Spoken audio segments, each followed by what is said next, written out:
Ada dah. Saya stop screen. Okey. Terima kasih. Alright. Assalamualaikum dan selamat malam kepada semua guru-guru. Malam ni kita punya perkongsian mengenai Google Sheet. Simple je, mungkin dalam 5 minit ke 10 minit. Lepas tu kita open untuk Q&A. Okey. First kali Google Sheet nak dapat kat mana? Saya biasanya saya setkan drive.google.com ni sebagai dia punya homepage. So bila saya buka new tab ataupun buka Google Chrome, dia akan terus pergi ke drive.google.com. Lepas tu cara yang pertama boleh pergi dekat 9 dot ni, pilih sheet. Okey, dekat belah situ satu. Dekat belah sini tekan new Google Sheet 2. Okey, tu cara yang kedua, tekan new Google Sheet. Cara yang ketiga, right click dekat mana-mana bahagian ni, pilih Google Sheet. Tu cara yang ketiga. Okey, kemudian cara yang keempat boleh type dekat atas ni sheets.new. Ni cara yang keempat. So, ada 4 cara. Cara yang saya suka adalah kita pergi dekat belah tepi ni, new Google Sheet, lepas tu klik dekat situ. Nanti dia akan buka satu Google Sheet yang kosong. Okay, so Google Sheet ni kita testing sheet. Alright, Google Sheet yang kosong biasanya, Google Sheet yang kosong biasanya kita akan susun data lah. Biasanya apa-apa yang dalam sheet ni kita bermain dengan data yang banyak. Okay, so dekat belah sini saya contohlah saya masukkan list of data kosong. Okay, ni contohnya. Kita buang ni, nombor KP buang, nombor KP penjaga pun buang. Okay, so nama ni tutup sikit. Nombor metrik pun buang. Okay, alright. Ini adalah contoh list data yang kosong yang biasanya guru-guru boleh jumpa lah bila buat Google Form ke, nanti pergi dekat sheet akan ada data panjang macam gini kan. Okay, biasanya apa yang saya akan buat, biasanya saya akan bersihkan dulu, pergi dekat kolom H ni, which is kolom yang hujung sekali, saya tekan Ctrl Shift arrow ke kanan. Okay, sebab kita nak buang kolom-kolom yang hujung ni. Lagi sekali saya try, klik dekat kolom H, tekan Ctrl Shift arrow kanan. Nanti dia akan highlightkan sampai ke hujung terus. So ini adalah kolom yang kosong. Kita tak nak ada, kita boleh right click, delete kolom. Kita tekan right click, delete kolom. Okay, so dah bersih dah. Dekat belah tepi ni tak ada sheet, tak ada kolom lagi. Tapi kita punya data ni panjang sampai ke bawah, 100, 200. So macam mana cara mudah untuk kita nak sampai ke bawah terus? Okay, biasanya saya akan show-kan guna shortcut keyboard. Okay, pilih mana-mana sel dekat dalam bahagian sheet ni. Cara nak pergi ke sel yang paling bawah adalah kita tekan Ctrl dengan arrow bawah. Okay, semula kita boleh tekan Ctrl dekat keyboard Ctrl arrow bawah. Itu shortcut dia. So dia akan pergi dekat row bawah sekali. Katakanlah kat bawah ni kita ada row kosong. Ada banyak row kosong ni kan. Macam ni kita nak sampai ke atas sekali, row yang ada atas yang ada data. Kalau kita nak scroll mungkin lama. So cara dia klik dekat mana-mana sel, tekan Ctrl atas. Nanti dia akan jumpa sel yang paling bawah sekali. Okay, so benda yang sama juga kita nak buangkan row yang ke bawah ni yang tak diperlukan. So kita highlight 1292, dah highlight satu row tu. Kemudian nak highlightkan semua sekali ni, okay, kita boleh tekan Ctrl Shift Down. Ctrl Shift Down. Okay, dah highlight semua sekali, kita boleh right click, kita tekan Delete Row. Okay, apa yang tadi saya buat adalah saya buangkan kolom dan juga buangkan row mana yang tak diperlukan. Okay, sekarang ni kita dah ada data yang kosong, data yang agak berterabur ni sebab tak bersusun. Macam mana kita nak jadikan dia cantik? Okay, ni lebih kepada kosmetik lah. Ada orang dia tak kisah pun berterabur macam gini. Tapi bagi saya share apa yang biasanya saya akan buat. Okay, saya akan highlight semua sekali ni. Pergi dekat antara A dan 1, ada satu kotak kosong ni. Klik dekat belah situ. Dia akan highlight semua sekali. Okay, dah highlight semua sekali. Lepas tu gerakkan mouse. pergi di antara mana-mana sel ni. Antara A dan B ataupun B dengan C, C dengan D, mana-mana. Pilih salah satu. Sampai arrow dia ada jadi macam, sampai mouse tu ada 2 arrow. Lepas tu dah jumpa tu, double click. Okay. Perasan tak apa yang jadi?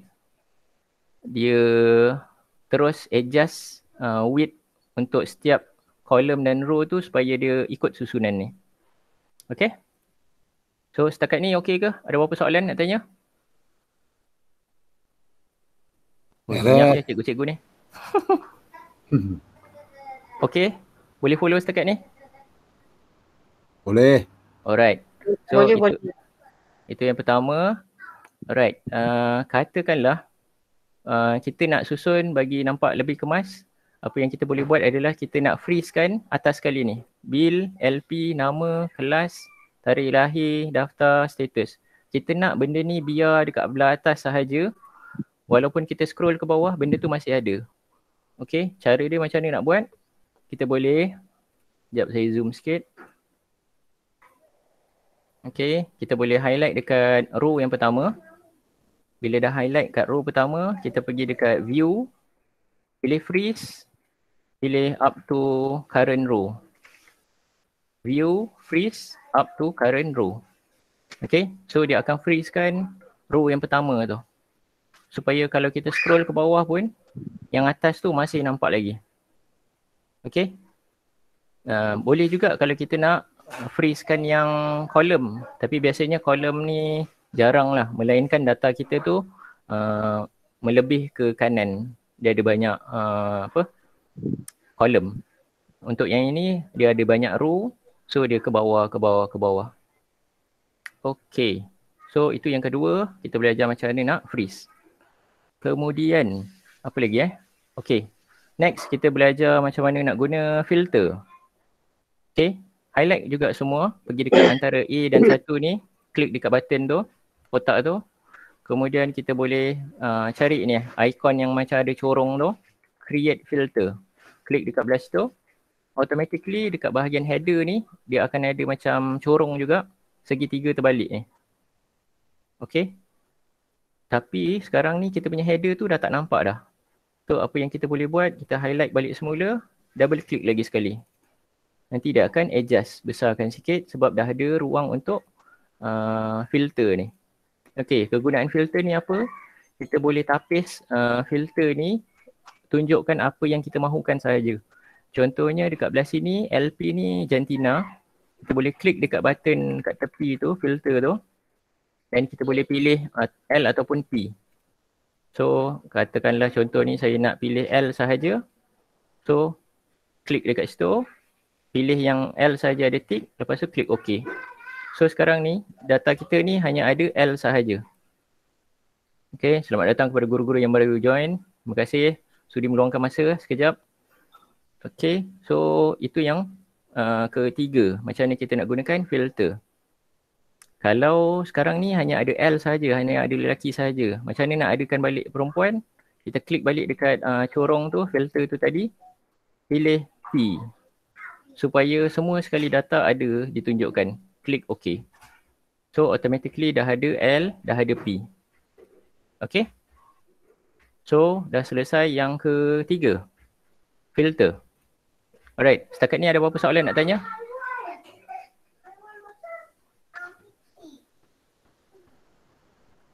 Senyap je. Okey ke? Okey tu. Okey. Cikgu-cikgu yang lain kalau ada soalan, dipersilakan boleh tanya ataupun boleh type dekat komen tu, tepi tu. Alright. So seterusnya, apa lagi yang kita boleh belajar? Apa lagi kita nak share? Okey. Kita dah belajar pasal freeze, belajar pasal filter. Okey, last sekali kita nak belajar pasal sort. Okay, sort ni apa? Sort ni adalah kita nak susun mengikut alfabet. Biasanya susun ikut alfabet lah. Kalau kita tengok ni nama dia M, E, M, M, E. Dia tak teratur kan? Lagi elok kalau kita nak susun ikut alfabet.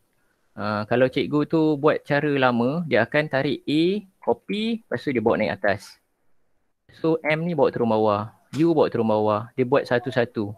Tapi ada cara lagi mudah. Kita boleh pergi dekat bahagian filter ni. Klik dekat belah situ. Lepas tu ada bahagian sort. Sort A to Z maksudnya kita nak A dekat belah atas, Z dekat belah bawah. Kalau Z to A, kita nak nama Z dekat belah atas, A belah bawah. Contoh ni saya nak pilih A sampai Z. So saya klik kat situ. So nama yang A, semua dia akan susun A dekat belah depan. Atas A, bawah nanti barulah Z.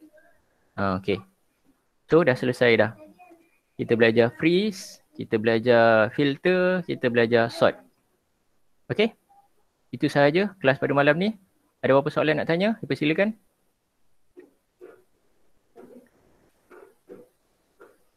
Soalan time. Dipersilakan. Cikgu-cikgu yang senyap ni biasa ada soalan mungkin.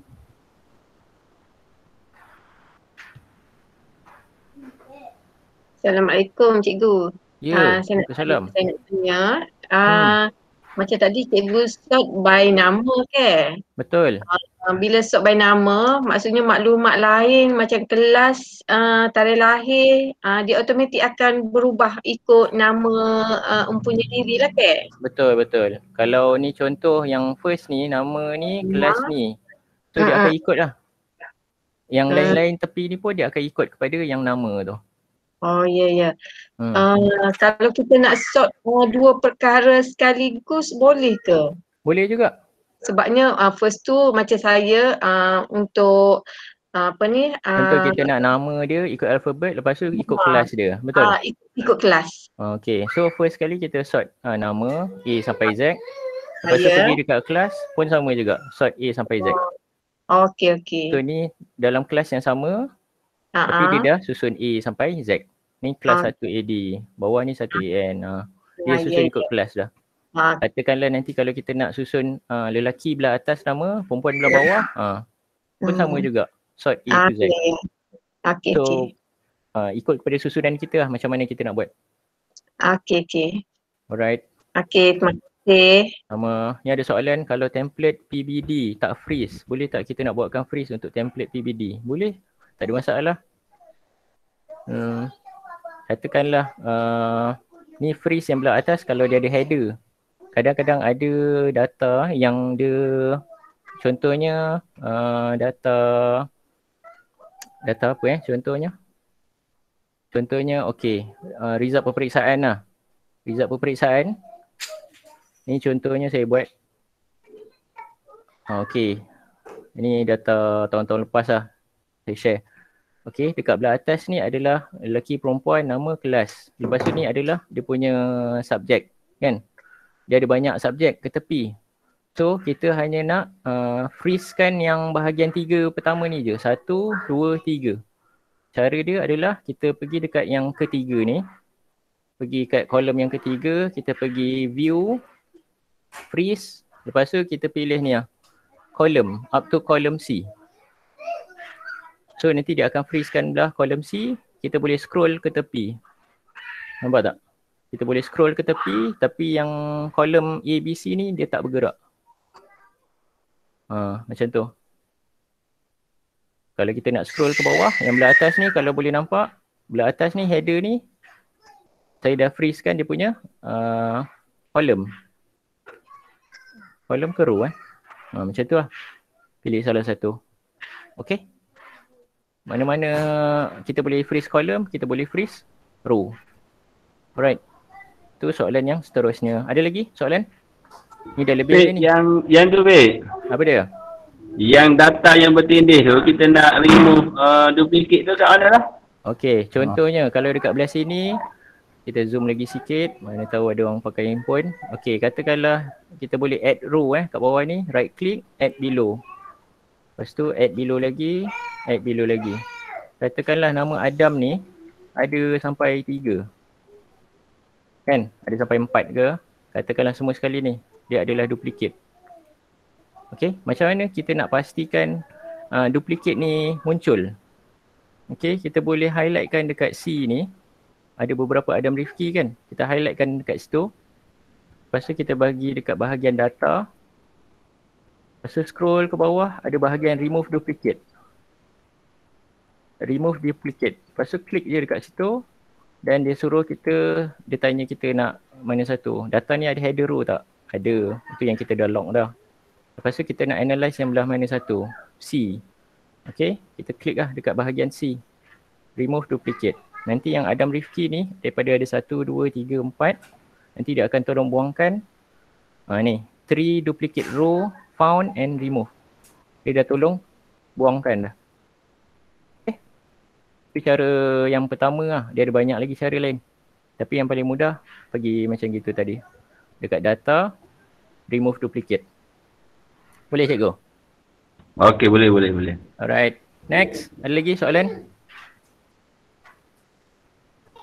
Cikgu-cikgu yang lain ni, kalau ada apa-apa nak tanya, dipersilakan.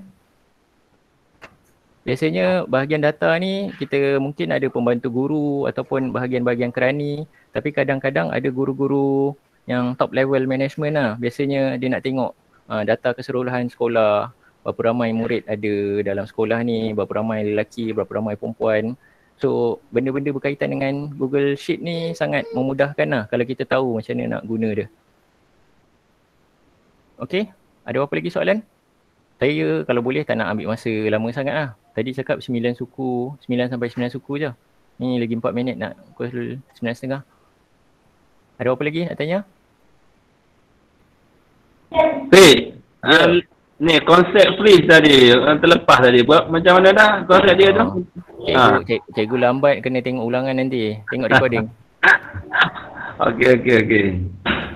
Dia dekat belah sini kita boleh ni highlight kan yang tajuk tu. Lepas tu pergi dekat bahagian view, pergi freeze. View freeze. Kita boleh freezekan row ataupun kita boleh freezekan column. Pilih lah ikut kesesuaian masing-masing. Alright. Cikgu Rashid okey? Beres. Ada apa-apa nak tambah? Tambah. Tak ada lah. Okey lah setakat ni. Ini ada ramai ustazah-ustazah ni. Ustazah Aisyah Halil, Ustazah Bahia, Ustazah Suryani, Ustazah Zunaida, Ustazah Rosia, Ustazah Zaliha pun ada. Rujuk mana? Recording nak rujuk mana? Dia ada group dia Ustazah. Nanti kita share link dekat dalam group. Tapi boleh juga tengok dekat channel kot. Channel Cikgu Taufik. Masuk kat channel lah. Cikgu yang baru join ni. Nanti boleh buat kelas untuk dapatkan rumusan daripada Google Form. Boleh? Biasanya daripada Google Form, dia akan ada auto analysis. Ada tak kat sini? Okey, ni contoh Google Form. Dekat bahagian responses, dia dah ada dah bahagian analysis ni. Benda ni Google Form yang akan bagi terus. Tapi kalau kita nak buat rumusan yang lebih detail, kena pergi dekat Google Sheet ni lah. Kena tengok-tengok sikit apa benda yang nak dirumuskan. Next lesson lah untuk graph carta. Betul. Carta pie ke, carta palang ke, buat garis ke, boleh. Buat carta pie daripada data kan. Okay, good question. Lagi? Cikgu-cikgu yang lain? 2 minit last. Biasanya guru penyelaras tingkatan. Betul. Bermain dengan data, guru APDN. Banyak maklumat dia nak saring kan. Betul. Yang ini next level lah nanti. Contohnya macam kita nak cari mak ayah yang ada ramai anak di satu sekolah. Oh, itu hebat tu, advance dah. Kita nak detect kan. Betul. Macam baru ni nak bagi bantuan. Jadi nak tahu berapa orang anak dia ada. Pasal kita nak panggil mak ayah tu sekali je kan. Betul. Nanti buat jadual tiap-tiap 4 petang, tiap-tiap 1 pagi. Jadi ayah tu 2 kali datang. So next level lah tu. Betul. Okey, sebagai kesimpulan tinggal lagi 1 minit ni. Boleh tak cikgu-cikgu tolong typekan dekat ruangan chat apa input-input yang cikgu-cikgu dah belajar. Kalau ada siapa yang nak bercakap tu boleh buka mic lah, share. Hari ni saya baru tahu boleh freeze rupanya. Ini sebagai apa yang you all dapat lah daripada perkongsian kita pada malam ni. Kalau senyap je tu macam murid tak faham lah. Saya dah tahu, Bek. Remove duplicate. Alhamdulillah, bagus. Itu satu Tak tahu cara sebelum ada. ni tu. Ada lagi cara-cara yang lain. Cikgu, Ya. saya dah tahu saya dapat tahu cara nak stop lah guna dua perkara dalam satu masa. Sebelum ni memang tercari-carilah cara nak buat, tak dapat. Alhamdulillah lah malam ni dapat. Terima kasih Cikgu Sama-sama. Taufik dan Cikgu Rashid. Ya. Freeze and duplicate. Remove duplicate baru tahu. Okay, bagus. Alright. Ada lagi? Okay. Masa dah menunjukkan pukul 9.30. Bek, last. Oh, okay. Apa tu? Yang kita edit dalam ni semua, kalau kita pangkah je, dia dah auto save dalam kita punya tu kan? Betul. Ini antara kelebihan Google Sheet. Google Sheet ni dia auto save. Kalau nampak dekat belah atas ni ada last edit 4 minutes ago. Okay. Maksudnya kita buat sikit, padam, okay, benda tu terus save. Ni last edit was second ago. Kita edit lagi pun dia terus save. Kalau tiba-tiba ada budak tercabut wayar, benda tu dah save lah, auto save. Kalau kita nak restore balik file yang lama, Okay. Contohnya, katakanlah tiba-tiba ada gangguan. Mana file saya ni? Mana data saya hilang ni? Okay, katakanlah saya nak tutup ke? Tak payah. Okay, pergi dekat bahagian file ni. Ada dekat bahagian version history. File version history, tengok ni, see version history. File version history, see version history. Okay. Lepas tu dia akan cuba dapatkan balik versi yang paling latest sebelum kena delete tu. So kita boleh tengok dekat belah sini, kita try klik. Okay, dekat versi yang belah sini semua ada, data ada. So kita boleh klik dekat atas ni, restore this version. Dia macam backup balik kepada yang sebelum ada orang delete. Okay, so kita dah dapat balik data yang sebelum ni. kelebihan dia Version Baru history. tahu ni. File version history, see version history. Benda ni bermanfaat sebab dalam Google Sheet kita boleh share dengan orang lain. Contohnya saya share dengan guru besar saya share dengan penolong kanan. Lepas tu penolong kanan pun dia orang nak buat kerja dia orang juga. Dia orang akan kira ni, kira tu. Lepas tu saya pun nak buat kerja saya juga, guru besar pun nak buat kerja masing-masing. So tiba-tiba satu hari ada orang terpadam kat sini. So walaupun masing-masing buat kerja dekat sheet yang sama, kita boleh pergi kat sini tengok version history. Lepas tu kita boleh tengok siapa yang kacau. Ini ada nama saya seorang je sebab file ni saya seorang je buat. Kalau ada 2-3 orang nanti dia keluar. Okay, nama dia Jamal, Jamalia, Jamil. Kita nampak lah apa dia orang buat, apa dia orang tukar dekat kita punya sheet ni. Alright. Itu saja. Tanya tu. Syarifah. Okay, baru nak tanya. Okay, bagus, baru tahu. Alright. Itu saja, saya rasa dah cukup kot. Nanti kalau ada masa kita buat perkongsian lagi malam yang lain. Beres. Kesempatan. Alright, terima kasih banyak cikgu-cikgu. Assalamualaikum dan selamat malam semua. Ya, Waalaikumsalam warahmatullahi.